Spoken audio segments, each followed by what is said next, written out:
Good morning my dear student. समस्त छात्र छात्राओं को आपके अपने चैनल शौर्य अकेडमी परिवार में हार्दिक स्वागत है। मेरे प्यारे बच्चों, आज हम लेकर आए हैं क्लास 12 की बायोलॉजी यानी कक्षा 12 के जीव विज्ञान को आज हम लेकर आए हैं और इसके जितने बहुविकल्पी क्वेश्चन हो सकते हैं इंपॉर्टेंट बोर्ड एग्जाम की दृष्टि से, उन सभी को इस एक ही वीडियो में लेकर आए हैं आपके लिए। यदि इन सभी क्वेश्चनों को आप समझ लेते हैं, कर लेते हैं, तो विश्वास मानिए ये सभी क्वेश्चन आपके बोर्ड एग्जाम से जुड़े हुए हैं, बोर्ड एग्जाम में आते रहते हैं। ये ऐसे क्वेश्चन हैं जो बार बार बोर्ड एग्जाम में आते रहते हैं। ये प्रीवियस ईयर के क्वेश्चन हैं और बहुत ही इंपॉर्टेंट हैं। ये चुनिंदे प्रश्न हैं जो आपके लिए आज लेके आए हैं। तो इन सभी क्वेश्चनों को आप अच्छे से समझ लेंगे, याद कर लेंगे या नोट कर लेंगे, ताकि बोर्ड एग्जाम के दिन इसमें से एक भी क्वेश्चन आपसे छूटने नहीं चाहिए। यदि आपको टॉपर बनना है तो मेहनत करनी पड़ेगी। कहा जाता है संघर्ष जितना कठिन होता है, जीत उतनी ही शानदार होती है। तो मेरे प्यारे बच्चों, बिना देरी किए शुरू करेंगे हम पहले क्वेश्चन को। क्वेश्चन नंबर जो फर्स्ट है, देखिए, इससे पहले देख लीजिए, ये बहुविकल्पी प्रश्न है बच्चों और क्लास 12 के लिए है बायोलॉजी यानी जीव विज्ञान। ठीक है, तो शुरू करते हैं हम। क्वेश्चन नंबर फर्स्ट है, निम्नलिखित में से कौन सा भाग पुष्प के नर जनन अंग का प्रतिनिधित्व करता है? ऑप्शन ए है पुमंग, ऑप्शन बी है जयांग, ऑप्शन सी है गुरु बीजाणुधानी और ऑप्शन डी है परागण। तो याद होगा बच्चों आपको कौन सा होता है। कह रहा है कि नर जनन अंग का प्रतिनिधित्व, नर जनन अंग का प्रतिनिधित्व कौन करता है? पुमंग। तो ऑप्शन कौन हो जाएगा? पुमंग। Option A is correct. Next question पे चलेंगे। प्रश्न संख्या 2 है, आवृत्ति बीजी पौधों में पुंकेसर है। आवृत्ति बीजी पौधों में पुंकेसर है, 2019 में पूछा गया है ये। ऑप्शन ए है मादा जननांग, ऑप्शन बी है नर जननांग, ऑप्शन सी है दोनों ए एवं बी और ऑप्शन डी है इनमें से कोई नहीं। तो क्वेश्चन नंबर 2 का ऑप्शन हो जाएगा बच्चों नर जननांग। क्या हो जाएगा? नर जननांग। Option B is correct. Next question पे चलते हैं। प्रश्न संख्या 3 है, अगुणित कोशिका है। अगुणित कोशिका है, ऑप्शन ए है टेपिटम, ऑप्शन बी है पराग मात्र कोशिका, ऑप्शन सी है परागकण, ऑप्शन डी है परागकोश। तो क्वेश्चन नंबर 3 का ऑप्शन सही हो जाएगा परागकण। ठीक है, option C is correct. Next question पे चलते हैं। प्रश्न संख्या 4 है, एक प्रारूपी आवृत्ति बीज परागकोश में लघु बीजाणुधानियों की संख्या होती है। 2019 में आ चुका है ये। ऑप्शन ए है 1, ऑप्शन बी है 2, ऑप्शन सी है 3, ऑप्शन डी है 4। तो क्वेश्चन नंबर 4 का ऑप्शन 4 सही होगा, यानी option D is correct. Next question पे चलते हैं। प्रश्न संख्या 5 है, परागकण मात्र कोशिका में गुणसूत्रों की संख्या होती है। 2016 में पूछा जा चुका है ये। गुणसूत्रों की संख्या पूछी गई है। ऑप्शन ए है अगुणित, ऑप्शन बी है द्विगुणित, ऑप्शन सी है त्रिगुणित, ऑप्शन डी है बहुगुणित। तो क्वेश्चन नंबर 5 का ऑप्शन सही हो जाएगा द्विगुणित। क्या हो जाएगा बच्चों? द्विगुणित। Option B is correct. Next question पे चलेंगे। प्रश्न संख्या 6 है, किसी पराग कोश की लघु बीजाणुधानी की वाह्यत व सबसे भीतरी परतें क्रमशः होंगी। ऑप्शन ए है एंथोडिसियम व टेपिटम, ऑप्शन बी है एपिडर्मिन व एडोडर्मिस, ऑप्शन सी है एपिडर्मिस व मध्य परतें, ऑप्शन डी है एपिडर्मिस व टेप्टिटम। तो क्वेश्चन नंबर 6 का ऑप्शन सही हो जाएगा बच्चों एपिडर्मिक और टेप्टिटम। ठीक है, एपिडर्मिन और टेप्टिटम। Option D is correct. Next question पे चलेंगे। क्वेश्चन नंबर 7 है, 200 लघु बीजाणुओं के निर्माण के लिए प्रकार्यतम लघु बीजाणु मात्र कोशिकाओं में कितने अर्धसूत्री विभाजन होंगे? 2019 में आ चुका है ये क्वेश्चन।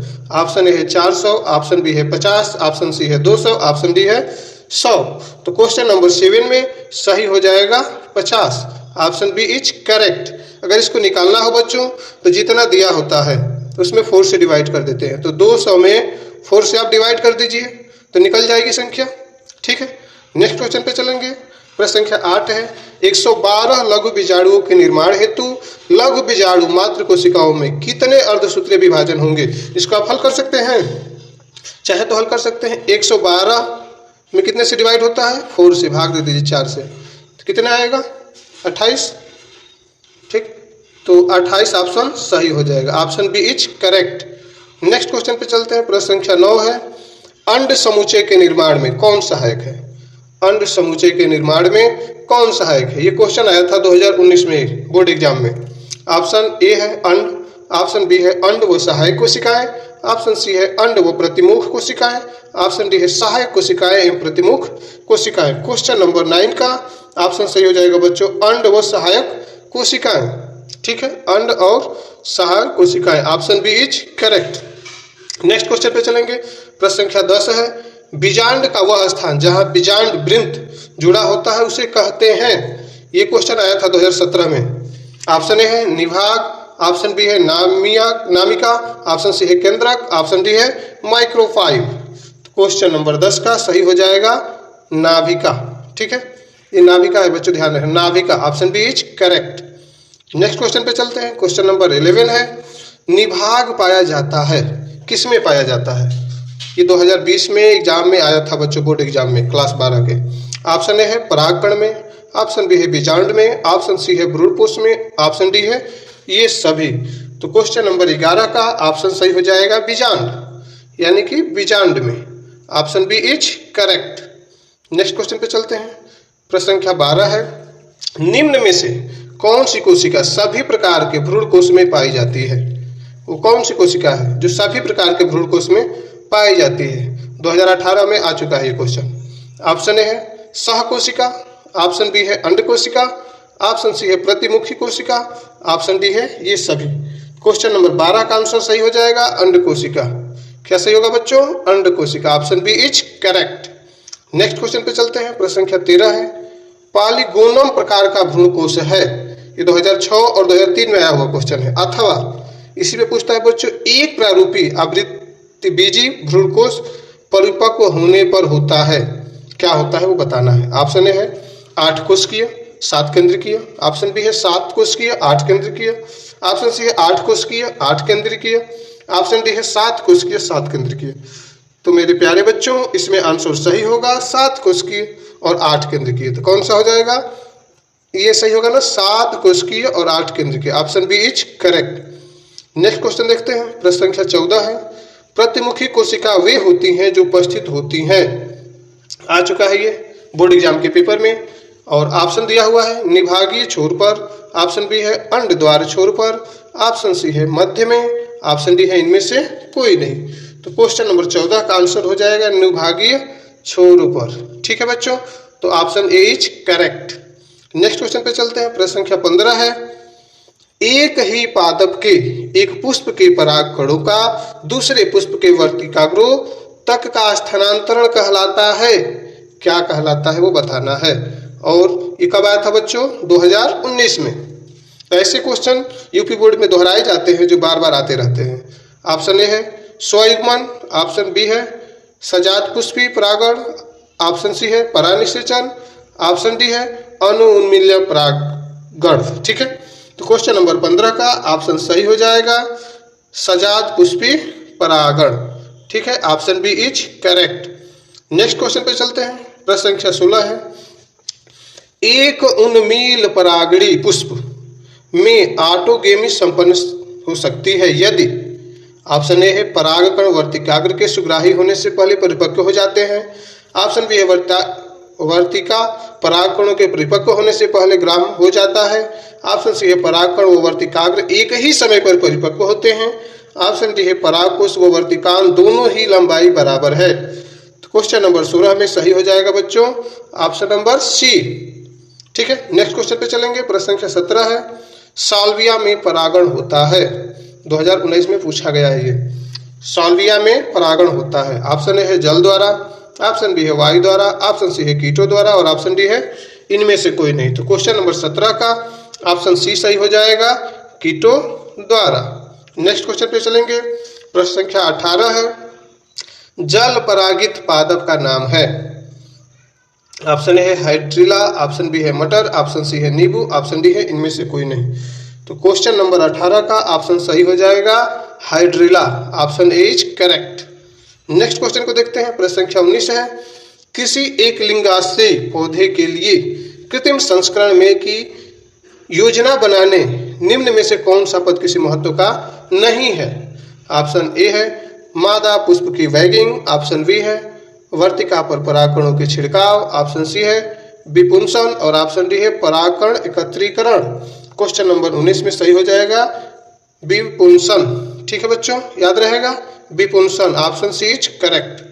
नेक्स्ट क्वेश्चन देखेंगे, प्रश्न संख्या 20 है भ्रूण कोश विकास के लिए निम्नलिखित में से कौन सा क्रम सही है?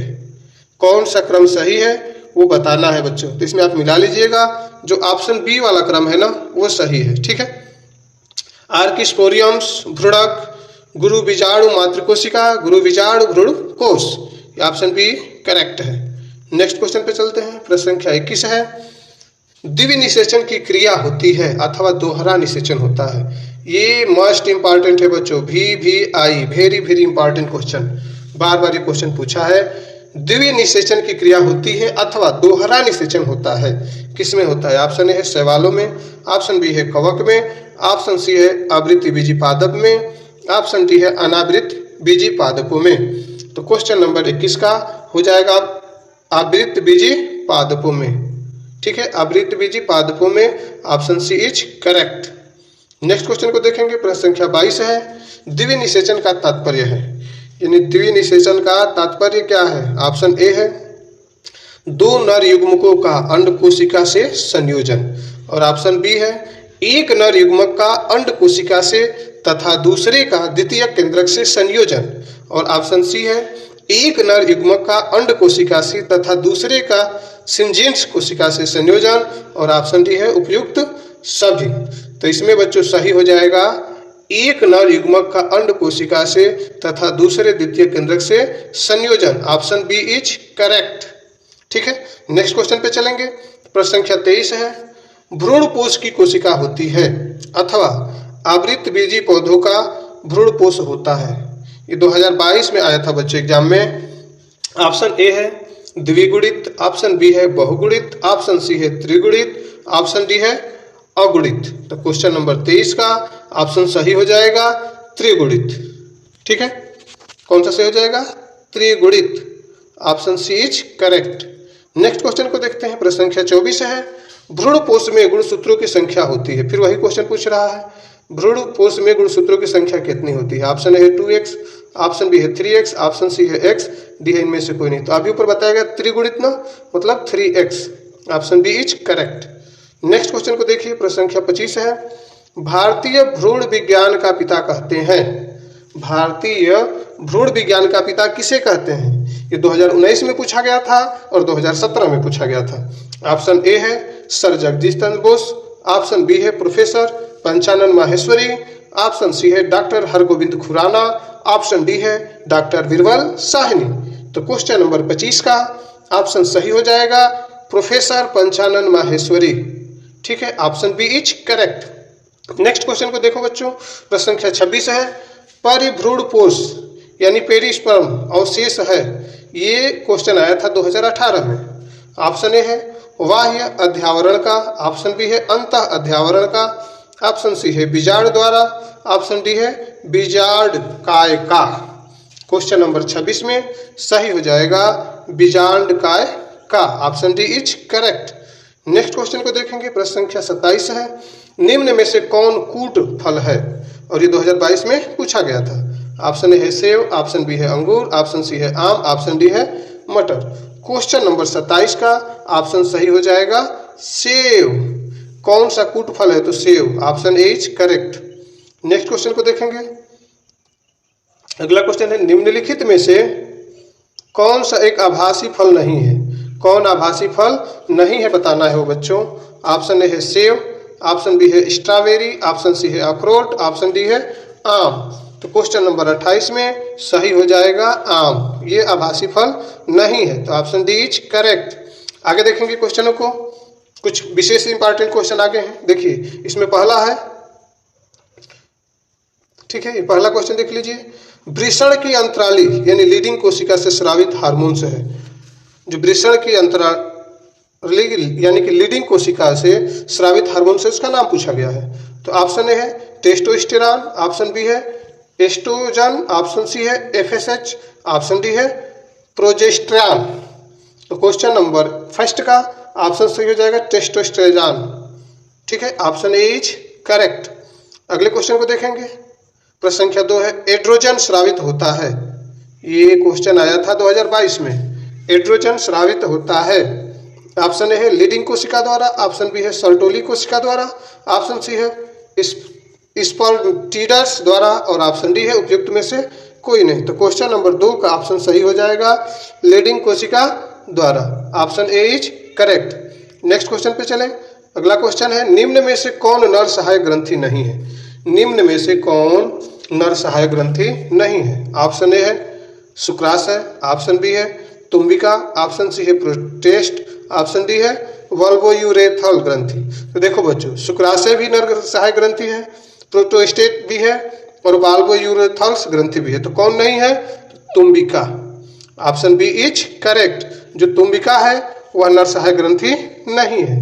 अगले क्वेश्चन पे चलेंगे। प्रश्न संख्या 4 है, स्पर्मिएशन शुक्राणु के कहाँ से मुक्त होने की क्रिया है? कहाँ से मुक्त होते हैं? तो ऑप्शन ए दिया हुआ है शुक्रजनन नलिका, ऑप्शन बी दिया है शुक्रवाहिका, ऑप्शन सी है अधिवृषण और ऑप्शन डी है प्रोस्टेट ग्रंथि। तो क्वेश्चन नंबर जो 4 है इसका ऑप्शन सही होगा शुक्रजनन नलिका। क्या सही होगा? शुक्रजनन नलिका। Option A is correct. अगले क्वेश्चन को देखेंगे। प्रश्न संख्या 5 है, निम्न में से किसमें 23 गुणसूत्र होते हैं? निम्न में से किसमें 23 गुणसूत्र होते हैं?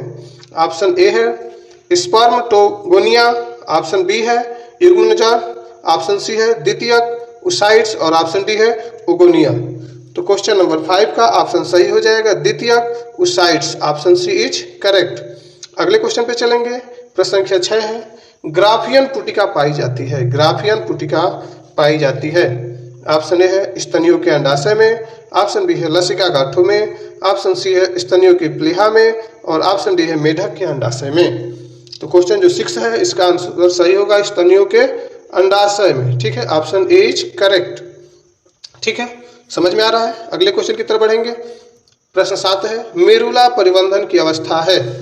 ऑप्शन ए है युग्मनज व कोरक पुट्टी के बीच, ऑप्शन बी है कोरक पुट्टी व गैस्टुला के बीच, ऑप्शन सी है अंतरोपण के बाद की, ऑप्शन डी है अंतरोपण व प्रसव के बीच। क्वेश्चन नंबर 7 का ऑप्शन सही हो जाएगा युग्मनज व कोरक पुट्टी के बीच की। Option A is correct. अगले क्वेश्चन पे चलेंगे। प्रश्न संख्या 8 है, स्त्री में अंतरोपण के समय भ्रूण किस अवस्था में होता है? भ्रूण की अवस्था पूछी गई है। ऑप्शन ए है मेरुलावस्था, ऑप्शन बी है ब्लास्टुलावस्था, ऑप्शन सी है गैस्टुलावस्था और ऑप्शन डी है निरुला अवस्था। तो क्वेश्चन नंबर 8 का हो जाएगा ब्लास्टुला अवस्था। ब्लास्टुला अवस्था यानी ऑप्शन बी इज करेक्ट। अगले क्वेश्चन को देखेंगे। प्रश्न संख्या 9 है, ब्लास्टुला अवस्था में भ्रूण को सर्वप्रथम गर्भाशय से जोड़ने का कार्य निम्न में से कौन सी झिल्ली करती है? कौन सी झिल्ली करती है? झिल्ली का नाम बताना है। ऑप्शन ए है एमनियन, ऑप्शन बी है ऑपरा कुरियन, ऑप्शन सी है एलेटाइस, ऑप्शन डी है योक्सिक। तो याद रखना बच्चों, जो झिल्ली होती है वो होती है ऑपरा कुरियन। ठीक, ऑपरा होती है, कुरियन बोलते हैं। Option B is correct. अगले क्वेश्चन देखेंगे। प्रश्न संख्या 10 है, निम्न में से कौन सा हार्मोन मानव अपरा द्वारा स्रावित नहीं होता? कौन सा हार्मोन है जो मानव अपरा द्वारा स्रावित नहीं होता? ऑप्शन ए है HCG, ऑप्शन बी है एस्ट्रोजन, ऑप्शन सी है प्रोजेस्टेरॉन, ऑप्शन डी है LH। तो यही सही होगा। कौन सही होगा? LH। Option D is correct. अगला क्वेश्चन देखिए 11 नंबर, निम्नलिखित में से किसका उद्गम भ्रूणीय मिसोडर्म से होता है? ऑप्शन ए है मस्तिष्क, ऑप्शन बी है फेफड़ा, ऑप्शन सी है रुधिर, ऑप्शन डी है यकृत। तो इसमें तो सबको पता होगा ये रुधिर से होता है। तो ऑप्शन सी इज करेक्ट। आगे देखेंगे बच्चों कुछ मोस्ट इंपॉर्टेंट बहुविकल्पी क्वेश्चनों को।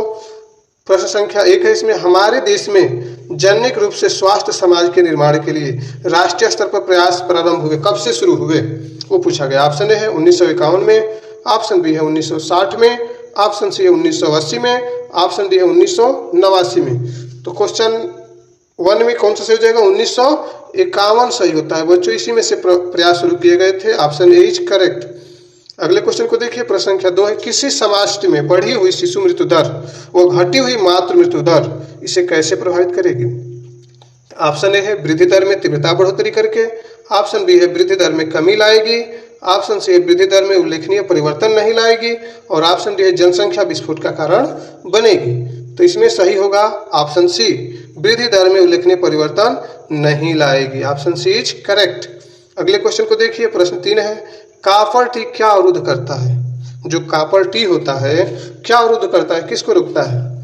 ऑप्शन ए है अंडोत्सर्जन, ऑप्शन बी है निषेचन, ऑप्शन सी है भ्रूण का गर्भाशय भित्ति में रोपण और ऑप्शन डी है जनन मार्ग को अवरुद्ध करता है।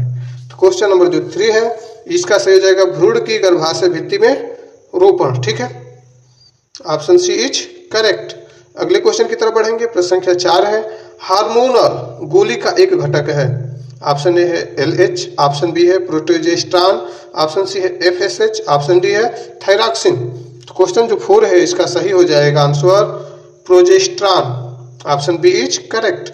अगले क्वेश्चन की तरफ चले। प्रश्न संख्या 5 है, क्या पुरुष से संबंधित है? इसमें कौन सा है जो पुरुष से संबंधित है?